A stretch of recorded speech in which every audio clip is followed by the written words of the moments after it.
자, 그러면 2021년 라마나타 탑 100 보드게임 진행하도록 하겠습니다. 두둥탁. 자, 여러분 미리 말씀드려야 될 것은요. 세상에 좋은 게임 정말 많습니다. 그리고 저의 탑 100 안에 들지 못한 좋은 게임 정말 많아요. 이건 어디까지나 저의 개인적인 취향을 말하는 자리니까요. 이 게임이 왜 이렇게 순위가 낮냐? 이 게임이 왜 100위 안에 없냐? 하는지 말아주세요. 제가 좋아하는 게임들 정말 심사숙고해서 내가 지금 2021년에 이 시점에 하고 싶은 게임들, 즐기고 싶은 게임들, 내 마음속에 남아있는 게임들, 좋은 경험으로 남아있는 게임들, 그런 게임들에 대한 이야기를 하는 자리니까요. 양해해 주시기 바라겠습니다. 자, 그럼 바로 가도록 하지요. 자, 일단은 대망의 100위, 이제 끝자락에 걸린 게임. 대망의 100위입니다.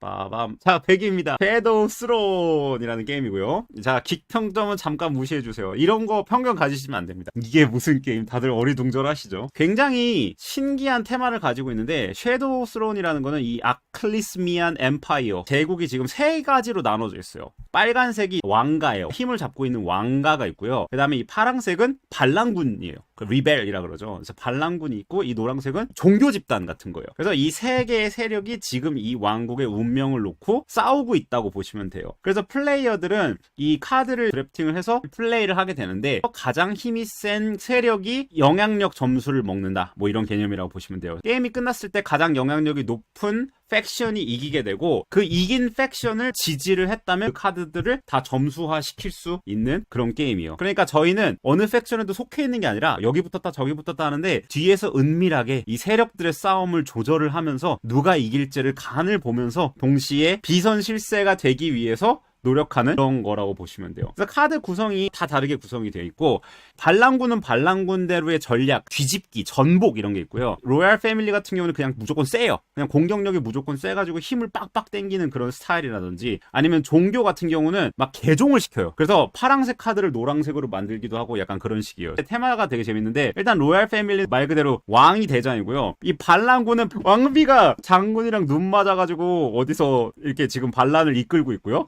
딸내미는 종교에 빠졌어요. 지금 종교 세력의 심볼 같은 거예요. 그래서 이게 왜 재밌냐면은, 근데 이 드래프팅의 핵심 묘가 굉장히 잘 살아있어요. 그러니까 드래프팅을 하게 되면은 어떤 카드가 좋은지 어떤 카드가 나쁜지를 항상 판단하는 과정을 거쳐야 되잖아요. 근데 여기서 항상 이 게임의 핵심이 되는 옵션을 이 지지할지 각을 보고 거기를 내가 따라서 맞춰갈 것이냐, 이런 것들을 판단하는 그 재미가 굉장히 쏠쏠해요. 좀 기발한 상황이 벌어져서 그런 맛을 좀 싫어하는 분들이 있어요.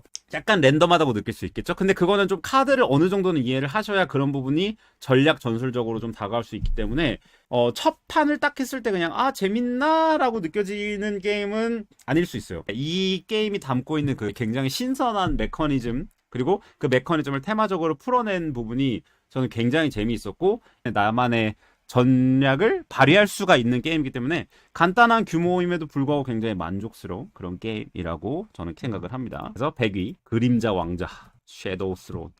자, 그럼 99위 바로 가보도록 할까요? 99위는 그래브웰이라는 게임이고요. 이게 멘사 셀렉션까지 받았던 특이한 레이싱 게임이라고 보시면 돼요. 이번에 2판이 나왔으니까 2판으로 한번 예쁜 걸로 보면서 한번 설명을 드리도록 할게요. 시공간에 갇힌 우주선들이 워프를 통해서 이 블랙홀에서 빠져나가는 그런 테마의 게임이에요. 모든 플레이어들은 이제 우주선을 가지고 있고요. 이 가운데 공간, 이너 워프 게이트에서 이 워프 게이트를 빙글빙글 돌아가지고 이 마지막 아우터 워프 게이트까지 도착을 하면은 뿅 하고 탈출을 하는 그런 게임이라고 보시면 되는데, 자, 이 게임이 굉장히 재밌는 게, 이 게임에는 중력이라는 요소가 있어요. 어떤 중력점 같은 게 있어서 내 주변에 가장 질량이 큰 물체에게 이끌린다라는 그런 개념을 가지고 있어요. 그래서 이게 어떤 식으로 작용을 하냐면은, 제가 플레이할 수 있는 카드가 기본적으로 내 주변에 가장 질량이 큰 물건을 향해 간다와 그 질량으로부터 멀어진다, 그 두 가지 카드밖에 없어요. 그러니까 이 친구가 질량을 향해 다가간다 카드를 쓰게 되면은 초록색을 향해 앞으로 돌진을 합니다. 근데 만약에 이 초록색 빨간색이 없었다고 치면은 내가 가장 가까운 질량을 향해 앞으로 간다 카드를 쓰게 되면은 뒤로 나가요. 왜냐면 가장 가까운 게 파란색이니까요.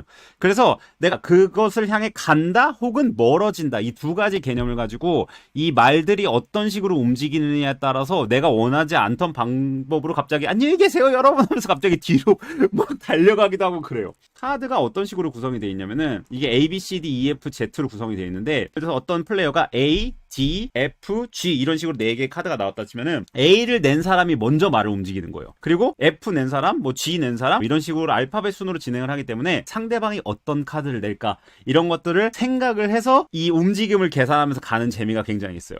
이 게임을 조금 안 좋아하시는 분들은 뭐냐면은 얘네가 1등이 결국엔 치고 나가는데 치고 나가고 나면은 내가 의지할 질량이 없어요. 그래서 결국에는 다시 돌아와야 돼요. 그래서 모두가 앞으로 갔다 뒤로 갔다 앞으로 갔다 뒤로 갔다 하면서 좀 어느 정도까지는 비슷하게 같이 이렇게 가다가 막판에 팍 치고 나가야 되는 그런 식의 구조를 가지고 있거든요. 저는 그 맛이 굉장히 재밌다고 생각을 하는데 어떤 분들은 약간 달리는 맛이 없다. 기껏 갔는데 카드 하나 잘못 내서 뒤로 빠꾸되는 게 말이 되냐 약간 그런 식으로 좀 안 좋아하는 분들이 있어요. 근데 저는 이 카드 플레이 메커니즘이 굉장히 신박하다고 생각을 하고 게임이 굉장히 재미난 맛이 있고 동시에 파티성도 가지고 있는 그런 게임이라고 생각해요. 저는 괜히 맨사를 받은 게임은 아니라고 생각을 해요. 생각할 수 있는 것이 굉장히 많고 그 질량이 가장 높은 물체를 향해 앞으로 달려간다라든지 그런 개념들이 되게 재미있게 들어있고 어떤 카드를 지금 낼 것인가 어떤 순서로 낼 것인가 이런 것들을 상상하는 게 굉장히 재밌어요. 아시잖아요. 저 우주 테마 안 좋아하는 거. 그럼에도 불구하고 이 게임은 굉장히 재미난 그 어떤 게임에서도 느끼지 못한 재미남을 전달을 해줍니다. 코브로가 굉장히 셀 게임이기 때문에 모두를 위한 게임이 아닌 것은 저도 이해를 합니다만 저는 굉장히 좋아합니다. 테마가 정말 재밌어요. 99위 그래브웨이였고요. 자 98위 가도록 할게요. 자, 100위에서 91위니까 엄청나게 임팩트 있는 게임은 몇 개 없을 거예요. 하지만 저는 굉장히 좋아하고 저도 너무 높은 순위에 올리면 욕먹을 것 같아서 살짝 낮은 순위로 뺀 그런 게임들이 좀 있다는 거. 자, 98위 빠밤 카마쿠라 컬렉션 일본 게임이고요. 카마쿠라라는 지역을 배경으로 하고 있고요. 그 배경을 우리가 여행한다라는 테마를 가지고 있습니다. 왼쪽에 일꾼 놓기 칸이 있죠? 이 일꾼 놓기 칸에 나의 고양이 미프를 올려서 그 일꾼을 행동을 하면 끝입니다. 그래서 행동이 굉장히 깔끔해요. 파랑색 점을 향해 이동한다. 초록색, 핑크색 점을 향해 이동한다. 혹은 그 해당 장소에서 사진을 찍는다. 이런 식으로 액션이 구현이 되어 있어요. 뭐 어디부터 어디까지 갔다 와라 라든지 그런 미션들을 수행을 하면서 도시를 잘 여행을 하면서 중간중간 맛있는 음식도 줍줍해서 먹으면서 도시를 여행하면 되는 게임인데 이 게임이 재밌는 점은 일꾼 놓기를 정말 빡빡하게 만들어놨다는 게 굉장히 재미난 점이에요. 일꾼을 계속해서 움직여야 돼요. 일꾼을 딱히 빼지는 않거든요. 뭐 빼는 방법은 있기는 하지만 굉장히 손해보는 행동이긴 한데 내가 만약에 초록색 사진 찍기 칸에 들어갔어요. 그러면 다음번에는 무조건 다른 칸으로 이동을 해야 되는데 다른 사람이 있는 칸엔 못 들어가요. 그렇기 때문에 비어있는 칸에만 들어갈 수가 있거든요. 그래서 어떤 사람이랑 동일한 목표를 가지고 싸우고 있을 때 초록색을 향해 이동한다, 핑크색을 향해 이동한다라는 이 색깔과 얽힌 이동 제약 규칙 때문에 굉장히 눈치 싸움과 이 턴 싸움이 굉장히 큰 게임이 돼버려요. 그래서 일꾼 놓기의 핵심적인 그 빡빡함이 이 조그만한 게임에 굉장히 잘 담겨 있고요. 이 길에서 내가 어떻게 가야? 내가 어떤 식으로 장소들을 가야 남한테 안 뒤처지면서 동시에 내가 미션도 달성할까 이런 것들을 생각하는 게 이 좁은 맵 안에서 굉장히 구현이 잘 돼 있어요. 저는 일꾼 놓기 입문 게임으로 진짜 좋은 게임이라고 생각을 해요. 정말 좋은 게임이고 너무 공격적이지 않은 인터랙션을 할 수 있는 게임이에요. 해보시면 전술적인 움직임도 가져갈 수도 있는 등 이 작은 게임에 굉장히 많은 것이 담겨 있습니다. 빅잼까지는 모르겠지만 해보시면 보기보다 굉장히 타이트하고 재밌다라고 느끼실 거예요. 빡빡하면 빡빡할수록 이 게임의 매력이 굉장히 잘 살아난다고 생각을 합니다. 저는 개인적으로 이게 여행하는 테마이기 때문에 경주라든지 이제 우리나라 관광지를 하나 그 리테마 버전으로 나왔으면 좋겠다라고 생각을 하고 있어요. 여기 지명들 이름들 다 나와 있거든요.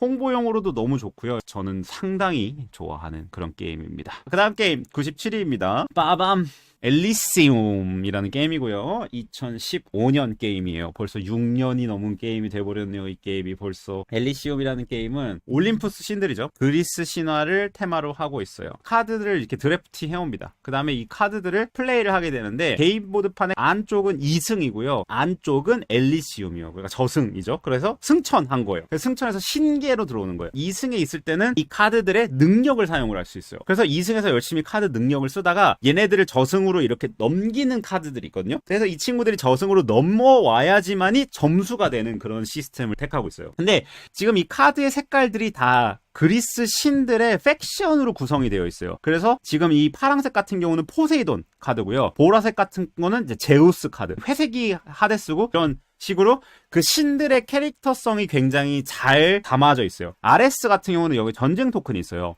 그래서 이 전쟁 토큰을 많이 벌어다주는 그런 카드들로 구성이 돼 있고, 포세이돈 같은 경우는 기본적으로 막 쓸어버리는 카드가 많아요. 다 죽여요.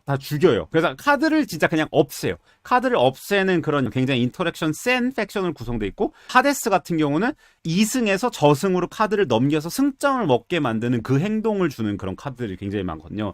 카드를 되게 단순하게 활용하는 게 아니라 활용 방법이 여러 가지가 있어요. 득발 카드가 있고, 넣고서 계속 쓸 수 있는 카드가 있고, 아니면은 놔뒀다가 원할 때 능력을 쓰는 카드들도 있고, 그렇지만 결과적으로 게임을 이기려면 걔네들 결국엔 넘겨야 되거든요. 게임을 할 때마다 모든 팩션을 다 넣는 게 아니에요. 제가 원하는 신들을 4개인가 5개를 골라서 그 신의 카드만 이 게임에 들어가요. 그래서 이 신들을 어떻게 조합하느냐에 따라서 이 게임이 굉장히 다른 맛을 주는 그런 게임으로 변화합니다. 엘리시움이랑 비슷한 게임 뭐 있어요? 라고 물어보신다면 저는 대답을 못해요. 굉장히 독특하고, 특히나 올림푸스 신들, 그리스 신들 테마를 좋아하신다면 저는 엘리시움 꼭 한번 해보시라고 추천드리고 싶어요. 97위 엘리시움이었습니다. 자, 그 다음 96위 가도록 하겠습니다. 빠밤. 96위 크라이시스 라는 게임입니다. 2016년 게임이고요. 킥스타터를 했던 일꾼 놓기 게임입니다. 웨이트가 조금 높은 게임이 이제 하나 등장을 했네요. 크라이시스라는 게임은 한 국가를 배경으로 하고 있어요. 그래서 저희가 그 국가에 들어간 기업이라고 보시면 돼요. 그래서 모든 플레이어들은 이 국가 안에서 움직이고 있는 기업이고요. 그래서 이 기업들이 경제를 들고 흔듭니다. 쥐고 흔들어요. 이 게임의 가장 큰 매력은 뭐냐면은 이 플레이어들의 행동이 이 국가의 재정 상태를 변화시켜요. 지금 오른쪽에 보시면은 초록색, 노란색, 빨간색 트랙이 보이실 거예요. 이게 국가의 재정 상태인데, 플레이어들이 기본적으로 일꾼 놓기를 하면서 뭐 생산도 하고, 여기 건물도 짓고, 무역도 하고, 거래도 달성하고, 이런 것들을 막 합니다. 일꾼도 고용하고, 그런 티피컬 유로 스타프를 하는데, 이때 어떤 특정 행동을 하거나 뒷거래 같은 걸 하던지, 아니면은 지금 이 국가에서 요구하는 경제 활동 수치의 달성을 못하게 되면 국가의 경제 상황이 점점 나빠져요. 게임 중간에 나라가 부도를 하면 게임이 즉시 종료가 돼요. 그리고 점수를 지금까지 제일 많이 먹은 사람이 승리를 하지만, 게임이 정상적으로 끝났을 때랑 다른 점은 남아있는 돈이 점수가 안 된다. 약간 그런 식으로 이게 구현이 되어 있어요. 근데 반협력 세마의 요소를 가지고 있지만 게임이 일찍 끝난다 뿐이지 승패가 크게 달라지는 그런 거는 사실 없어요. 그렇기 때문에 그 반협력 요소가 거부감 있게 다가오는 그런 요소는 아니다라는 걸 먼저 말씀을 드리고 싶고요. 여기 일꾼 놓기 칸이 순차적으로 진행이 돼요. 왼쪽부터 시작해서 1번 칸, 2번, 3번, 5번, 6번 식으로 순서대로 진행이 되거든요. 내가 어디 갈지 예약을 걸어놓는 그런 식이에요. 그렇기 때문에 내가 선점도 해야 되지만 이 액션의 시퀀스가 있잖아요. 그래서 내가 저 액션을 하기 위해서 내가 이만큼의 돈이 필요한데 지금 당장은 없어요. 근데 내가 먼저 예약은 걸어놓으면 둘 수 있잖아요. 예약 걸어놓고 돈 먹으면 되잖아요. 근데 돈을 먹을 수 있는 칸을 다른 사람이 먼저 들어가 버려요. 그러면 내가 지금 여기다 예약은 걸어놨는데 돈이 없을 수가 있죠. 그러면 이 돈을 얻기 위해서 다른 어떤 칸을 얻거나 아니면 다른 엔진을 돌려서 돈을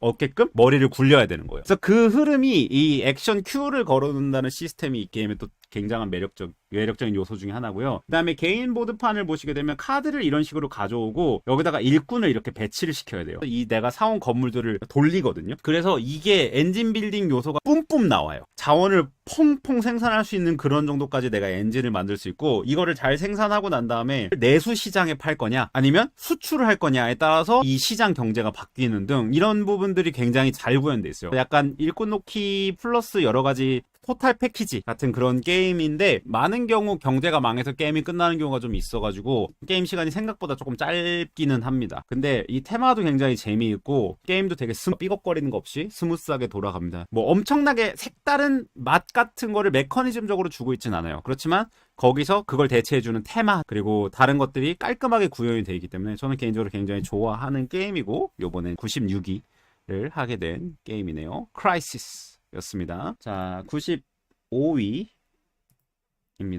빠밤. 시크릿 히틀러라는 게임이고요. 많은 분들이 잘 아실 만한 게임이라고 생각을 해요. 뭐 해보진 않았지만 들어본 적은 있는 그런 유명한 게임이죠. 세계 2차 대전이 발생하기 전에 이제 리버럴과 파시스트들, 자유당과 파시스트 정당이 누가 이 의회를 차지하느냐를 놓고 싸우는 테마의 게임이고요. 히틀러가 아직 정권을 잡기 전의 테마를 가지고 있어요. 이제 파시스트 정권 인간과 리버럴 정권 사람들이 있는데 이 중에 한 명이 히틀러 카드를 가지게 돼요. 그래서 히틀러는 당연히 파시스트 정권의 플레이어고요. 이 플레이어가 나중에 대통령이 되는 것이 파시스트 정권의 승리 요건이고요. 나머지 사람들은 파시스트 정권이 게임이 끝날 때까지 정권을 잡지 못하게 하거나 아니면 히틀러를 축출해내면은 이기는 걸로 기억을 해요. 이 게임은 어떻게 보면 정통 마피아 게임의 약점이라고 볼 수 있는 부분을 잡지 않은 것이 하나가 있어요. 플레이어 일리미네이션이 있다는 점. 그래서 약점인 건 맞아요. 그래서 그거를 저는 부정을 하지 않는데 그 이외의 부분들이 굉장히 잘 구현이 돼 있다고 생각을 해요. 국회의장을 누구로 할 것이냐 를 결정을 한 다음에 국회의장이 대통령을 지명을 해요. 그래서 이 국회의장이라는 개념과 대통령이라는 개념을 나눠 놓고 그 다음에 이제 투표권을 행사할 때 국회의장이 법안을 검토하고 최종적으로 미토할 건지 안 할 건지를 대통령이 결정한다는 재미난 흐름의 시스템 때문에 아발론으로 치면 투표 같은 건데 그 투표 이상으로 굉장히 특정 두 명에게 강한 권한을 줌으로써 그 특정 두 명에 대한 어떤 느낌을 한 방에 빡 알 수 있는 굉장히 직관적인 요소를 가지고 있어요. 아발론 같은 경우는 투표를 할 때 두리둥실 이렇게 넘어갈 수 있는 투표권이 있거든요. 히틀러 같은 경우는 두리둥실 넘어가는 게 굉장히 힘들어요.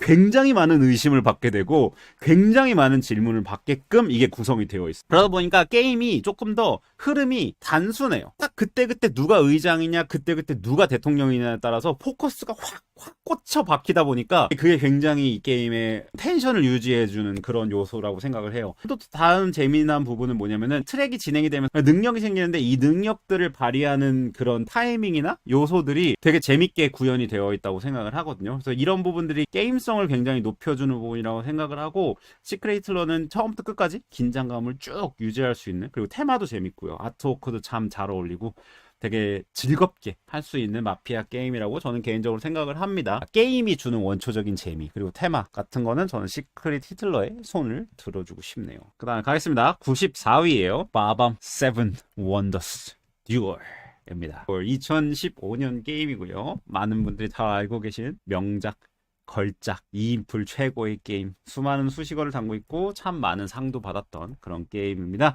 세븐 원더스는 기본적으로 드래프팅 게임인데 세븐 원더스 듀얼은 이 드래프팅을 좀 재미나게 재해석한 게임인데요. 2인이다 보니까 이렇게 번갈아 가면서 무언가 드래프팅을 하게 되는 그런 시스템이잖아요. 그래서 카드를 이런 식으로 피라미드 혹은 이제 겹쳐서 카드를 배치를 하고요. 카드 위에 뭐가 얹어져 있지 않은 카드만 드랩을 할 수 있다라는 그런 규칙을 적용을 함으로써 카드를 이제 번갈아 가면서 가져오고 이 가져온 카드를 가지고 나만의 문명, 나만의 테크 같은 거를 만들어서 자원도 생산하고 뭐 불가사의도 찍고 뭐 그런 게임입니다. 워낙 유명해서 제가 게임은 자세하게는 설명을 안 드려도 괜찮을 것 같아요. 자, 세븐 원더스 듀얼을 제가 왜 좋아하느냐를 설명을 드려야 될까요? 이게 왜 100위에 아슬아슬하게 들었냐를 설명을 드려야 될까요? 세븐 원더스는 정말 2인 게임을 이야기할 때 빼놓을 수 없는 게임이에요. 플레이 타임도 적당하고 많은 재미를 가지고 있고 수싸움부터 시작해서 전략적인 부분 그때그때 임기응변 그리고 드래프팅도 신선해 뭐 오만 가지 것을 다 가지고 있어요. 제가 그런 부분을 좋아해요. 세븐 원더스 듀얼에서 가장 마음에 들었던 점은 드래프팅을 굉장히 잘 활용을 했고 특히나 이 개념이 확장이 들어가면서 어떻게 보면 단순했던 턴싸움을 한 번 더 꼬는 그런 요소들이 들어가서 저는 굉장히 좋아하는 확장입니다. 자, 근데 왜 세븐 원더스 듀얼을 안 좋아하느냐 하면은 세븐 원더스 듀얼은 일단 아예 탑백에서 밀렸던 시기도 있어요. 일단 저는 이런 문명들이 격돌한다라는 테마에 큰 흥미를 못 느껴요. 그 다음에 이 세븐 원더스 듀얼을 하다 보면은 그런 순간들이 있어요. 저 사람이 과학 테크를 탈 때 그 과학 테크를 밀어붙인다라는 느낌을 받으면 제가 그거를 끊기 위해서 노력을 해야 되는 경우가 있어요. 그런 것들이 대부분 많은 문명 게임들에 구현이 되어 있거든요. 저 자식이 막 군비 확장을 해. 아니면 저 자식이 종교로 막 달려. 아니면 저 자식이 과학을 막 달려. 그럴 때 그것들을 어떻게 끊으면서 내 거를 챙겨갈 것이냐 혹은 따라갈 것이냐 이런 여러 가지 결정을 해야 되는데 저는 그 긴장감을 그렇게 즐기지는 않아요. 워터게이트로 조금 예시를 들어드릴게요. 워터게이트 같은 경우는 그 라운드가 끝나면 판이 리셋이 돼요. 그래서 어떤 특정한 태클을 탄다 이런 개념보다는 그때 뭐가 간다 이런 식으로 짧게 그 긴장감이 생겼다 끊었다 그런 식으로 유지가 되거든요. 세븐 원더스 듀얼은 그 긴장감을 처음부터 끝까지 쭉 쭉 가져가요. 거기서 어떤 심리전 요소 같은 거를 좀 걸기가 어려워요. 내가 과학을 가는 척 하면서 전쟁을 간다든지 그런 게 사실 이게 굉장히 한 턴 한 턴이 소중하기 때문에 가끔 이제 기발한 한 수로 심리전을 걸 수는 있겠지만 어떻게 보면 좀 노골적으로 해야 되는 게임이거든요. 세븐 원더스 듀얼이라는 것 자체가. 이제 그러다 보니까 저는 그 텐션을 이 30분, 40분 내내 가지고 있는 게 저한테는 조금 피곤해요. 그래서 저한테는 되게 피로도가 높은 게임이라서 세븐 원더스 듀얼은 저한테 순위가 그렇게 높진 않아요. 하지만 세듀는 정말 좋은 게임이고 진짜 인정하는 게임이고 누군가에게 추천을 한다면 무조건 먼저 추천드릴 게임이에요. 가장 안전한 추천일 거예요. 2인풀 게임으로. 그렇지만 제 취향에서는 조금 빡세다. 네. 제가 게임을 잘 못해요. 그래서 할 때마다 지니까 할 때마다 지는 게임 하기 싫잖아요. 그런 것도 영향이 있을 것 같다 라는 변명을 드리면서 94위 세븐 원더스 듀얼이었습니다. 네, 오늘의 93위 게임이네요. 2018년 게임이고 파티 게임 1위네요. 저의 93위 게임입니다. 바밤 디크립토입니다. 굉장히 유명한 게임이죠. 아마 행복한 바오밥에서 나왔던 걸로 제가 기억을 하고 있는데 확장까지 나왔던 게임이고요. 이 게임은 굉장히 재미난 단어 게임이에요. 근데 이 게임을 제가 지금 여기서 어설프게 설명을 하려고 하면 큰일 나거든요. 왜냐면 이 게임을 모르는 사람한테 설명하기가 정말 어려운 게임이에요. 그래서 이 게임을 그냥 개념만 뽑아서 설명을 드리자면 이 단어가 있지만 단어를 맞추는 게임이 아니라 그 단어의 개념을 맞추는 게임이에요. 너무 직접적으로 설명을 하면 상대 팀이 그거를 맞출 수가 있게 돼요. 그래서 상대 팀이 지금 저 사람이 이 단어를 왜 말하고 있는가를 가지고 우리가 그거를 알아내는 거. 그러니까 암호 해독을 하는 게 이 게임의 포인트라고 보시면 돼요. 자, 예를 들어 드릴게요. 독일에서 프랑스로 진군을 해라 라는 작전 명령을 내릴 때 우리가 독일에서 프랑스로 전진을 해라라고 작전 지시를 내리면 그거를 감청을 한 사람이 다 알잖아요. 그러니까 그거를 우리가 나만이 아는 암호화를 해요. 예를 들면 이런 식이에요. 맥주로 바게트 빵을 적셔라. 뭐 이런 식으로 얘기를 한다고 쳐봐요. 그러면은 우리가 음식을 가지고 이야기를 하는 거를 알고 있는 사람들은 바게트일 때는 프랑스고 맥주일 땐 독일이야. 이 코드의 규칙을 알고 있는 같은 사람들은 이 암호를 해독을 할 수가 있어요. 근데 이거를 감청한 사람들은 이게 지금 뭔 말을 하는지 모르잖아요. 그러면은 뭐 해야 돼요? 바게트가 의미하는 게 뭘까? 맥주가 의미하는 게 뭘까? 이거를 알아내야 돼요. 근데 한 번만 들어서는 모르죠. 그래서 두 번째 암호문은 이런 식으로 보내는 거예요. 똑같이 이번엔 프랑스에서 독일로 후퇴해라 라는 말을 하려고 해요. 그럴 때 예를 들면 에펠탑으로 히틀러를 내리쳐라 뭐 이런 식으로 제가 암호물을 썼다고 칠게요. 자, 이렇게 하면 지금 이 프랑스군 쪽에서 이걸 듣고 알겠죠? 왜냐면 바게트? 에펠탑? 이 자식들 프랑스 이야기하는 거네. 이걸 딱 안단 말이에요. 그러니까 이거를 더 꽈야 돼요.